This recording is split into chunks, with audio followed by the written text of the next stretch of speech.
Coming up in today's show, stocks fall on the fear of more rate hikes, on the back of strong services sector data, the latest from the Fed's Beige Book, growing risks for the stock market, why Apple fell more than 3% today, and my latest custom indicator for TradingView.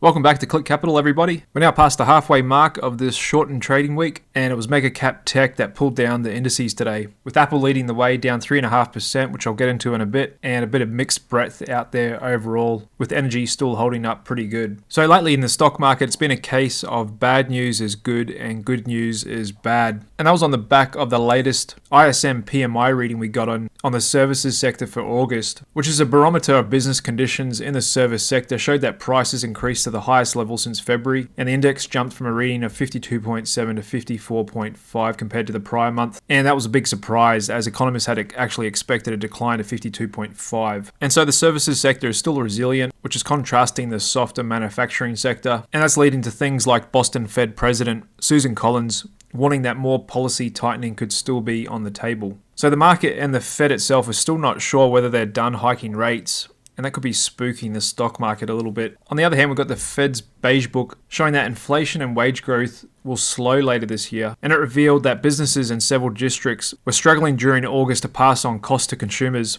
as costs of making goods are growing faster than prices. And we can see that here in this chart of core inflation, which is holding up and proving to be a little bit sticky. So we had a great first half of the year in the S&P 500, and we're still up almost 17% year to date. However, we're now getting into the thick of a seasonally weak period in the stock market, with data showing September can be one of the worst months. And we've got one market analyst, Ed Yardeni, highlighting 7 risks for the stock market, with the first and biggest one being rising bond yields, number 2 being rising oil prices, which plays into number 3, inflation concerns, number 4, the Fed, and them still undecided on whether they're done hiking or not, number 5, union strike, number 6, government shutdown, and finally number 7, China's economy, which is already on the verge of deflation. Other risks out there, according to Research Affiliates founder Rob Arnott, is that Nvidia is a stock bubble and its popping could trigger a broader market crash. He called the chip maker a textbook story of a big market delusion due to its sky-high valuation, and pointed to the stock's price-to-earnings ratio of 117 compared to 26 for the whole S&P 500 index. And he said Nvidia is not too big to fail, but it's too big to succeed. The other big risk out there that the market hasn't really acknowledged yet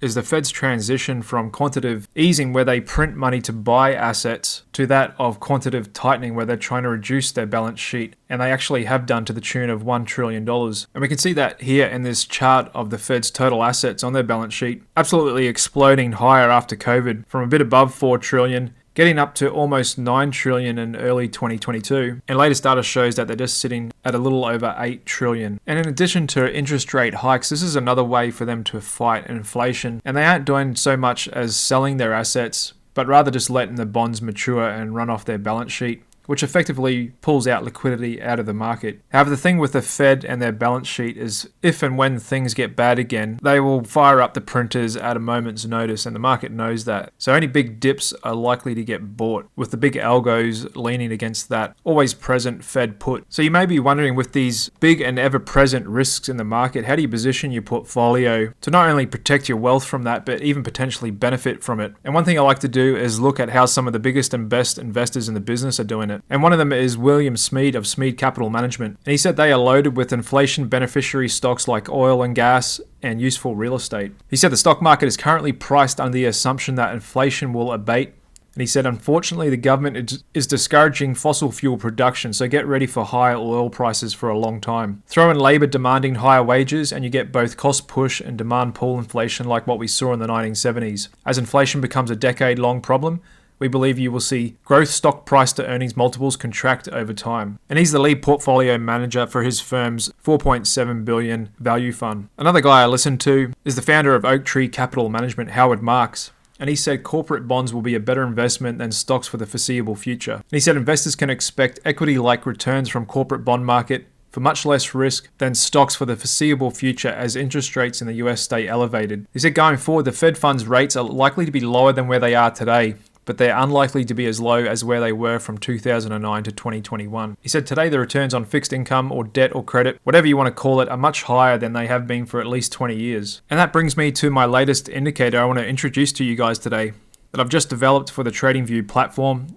and that's called optimal stock bond allocation. And this is designed for the US market. However, since the US stock market does make up almost half of the world's market cap, it'll give pretty much similar readings for most major markets around the world. And what it does is uses my own unique algorithm to value the stock market versus the bond market and show you what an optimal allocation should be to stocks and bonds for any month going back over 150 years. So you could actually run this as a model portfolio or just simply use it as a reference to see how cheap and expensive stocks and bonds are relative to one another. And so this only works on the monthly chart, and we're just looking at the S&P 500 monthly chart here. And we can see now in this month, the latest optimal allocation it's recommending is 43.6% to stocks and 56.39% to bonds. And just going back in history a little bit, we can see at the COVID low in March, and if you look over here for the readings as I hover over each bar, you can see back in March 2020, its recommendation was 86% stocks and 13% bonds. And that was actually the highest recommended allocation to stocks in over 20 years.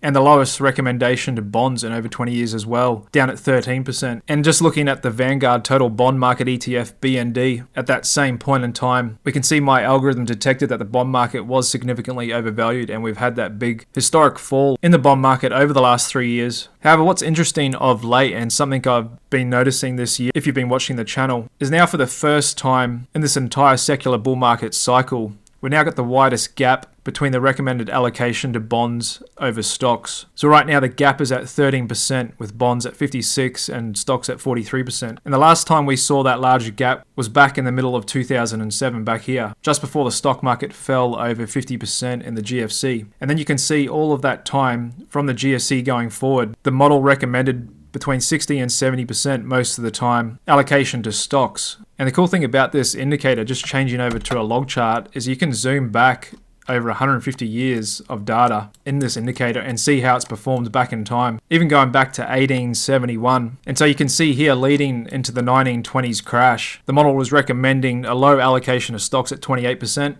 However, once we reached the bottom, it recommended a much heavier allocation to stocks. And so it's contrarian in nature, and that's because it's based off valuation. When stocks get cheap and offer a much higher yield relative to bonds, the model's going to tilt more heavily towards stocks and vice versa for bonds. And we can see that it's played out pretty well over history as kind of a reference as to when may be a good time to increase your allocation to stocks. Here's the 74 crash, and the green line representing the stock allocation was growing into that. And so here we are today with the biggest gap between bonds and stocks since 2007. And so this is a long-term indicator that is pretty much useful for anyone, and how to position your own wealth and portfolios, retirement portfolios and such, maybe for your family as well. And like I said yesterday, for those who have already purchased all of my custom indicators from my website, clickcapital.io, you will be getting this indicator along with my dark pool percentage indicator that I introduced to you yesterday, added to your account free of charge later this week. As when you buy my all indicator package, you get all future indicators I develop for free. And don't worry if you don't have it already, and stay tuned because next week I'm offering a deal to get all of my indicators, including these new ones, for a great one-time fee. All you need is a free TradingView account in order to use them. So stay tuned into that next week, and I'll let you know how you can take advantage of that special offer. In other news out today, we saw Apple stock fall hard, over 3%, as we got some negative developments coming out of the Eurozone and China towards the company. The European Commission actually named Apple a gatekeeper, along with a few other mega cap techs. And in China, Beijing banned government employees from using iPhones. And this is nothing really new out of Europe. They've been coming after American mega cap tech stocks for over 10 years now, as the European market just lacks global participation in the tech industry and social apps. It's pretty much the whole Western world is dominated by US mega cap tech platforms. And because of their monopoly and mega cap tech offshoring all their profits into low tax haven countries with special deals, the European Commission pretty much just makes them pay for that with regular fines and accusations of monopolies. And China's political strategy is one rooted in deep Chinese culture and the way they kind of fight battles and kind of matching their competitor and enemy step for step. So the US had banned their government employees from using the TikTok app on their devices. And quite often you'll see China come out and just mirror and match whatever the US imposes on them. They'll do the same thing back. Nonetheless, the Chinese market is a really important market for Apple, not just for their production, but also for consumption. And that's why we see all the stock come off today, over 3.5% on pretty big volume.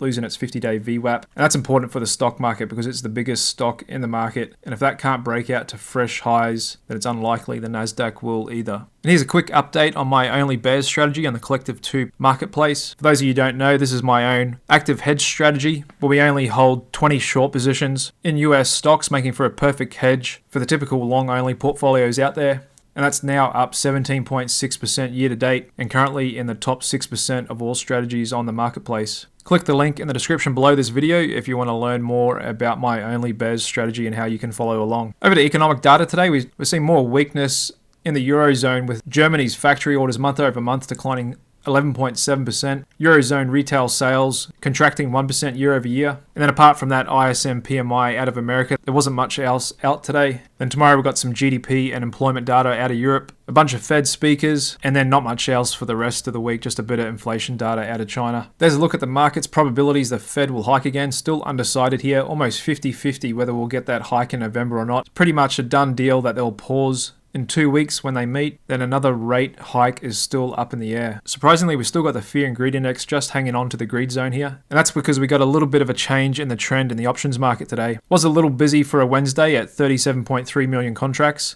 But what was different today is we saw a little bit more puts and calls, 51%. And corporate insiders still not doing a lot of buying in this market. Actually seen a bit of an uptick in the selling from them. And just looking at my latest dark pool percentage indicator for the SP 500, currently sitting at 44.2%, which is still a bearish reading. And the S&P 500 oscillator dipping again down to 47.3. And just looking at the S&P 500 on the daily chart, we did fall below the 50-day VWAP today. There was a little bit of a dip by come lunchtime. However, there was a bit of bearish breadth out there with all the main US indices finishing the day lower, with the Nasdaq leading the way but still managing to hold just above its 50-day. International stock indices were a bit softer in Wednesday's session as well, but still holding up pretty good. And we got a little bit of an uptick in the VIX, actually getting over to 15 today briefly, and a little bit of bump up in the volatility risk premium. And there's that put call ratio jump in there today. So it looks like there was a bunch of puts bought out there today. And we've got short-term breadth continuing to pull back, and half of all stocks now are above their long-term average. And further deteriorating breadth and new lows versus new highs, with stocks making new lows continuing to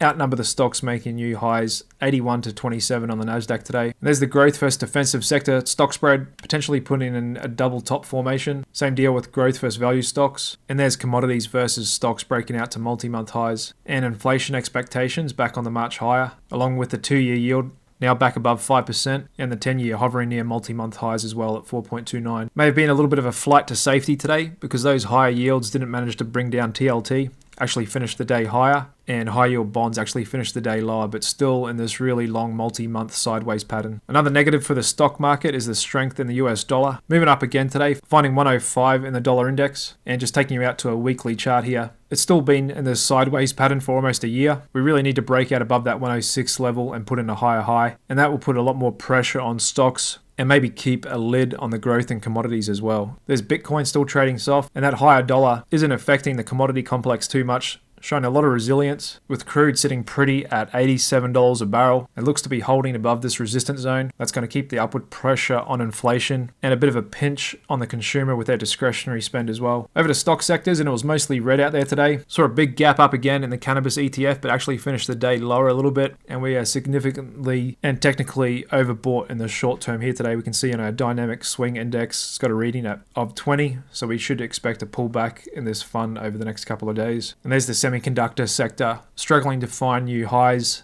and actually setting up more of a bearish divergence. Another indicator of the health of the market is how fresh equity is performing, and we can look at that in the IPO ETF, which is still below its 50-day, and the best performing sector, energy stocks, still holding up well. And maybe a little bit of a dip buy in the utility sector here today on a little hammer formation in this technically oversold level. Microsoft still a little flat, and Nvidia pulled back 3% today to $470 a share. And for the market to break out to fresh highs, we really need to see Nvidia lead the way and trade above $500 a share, which is still possible. However, tech stocks don't like these higher yields, and like I said, stronger economic data is going to keep a strong possibility that the Fed may do another hike. There's Tesla kind of undecided as well, calling up, and pretty weak day in the meme space. There's AMC getting smashed another 36% today.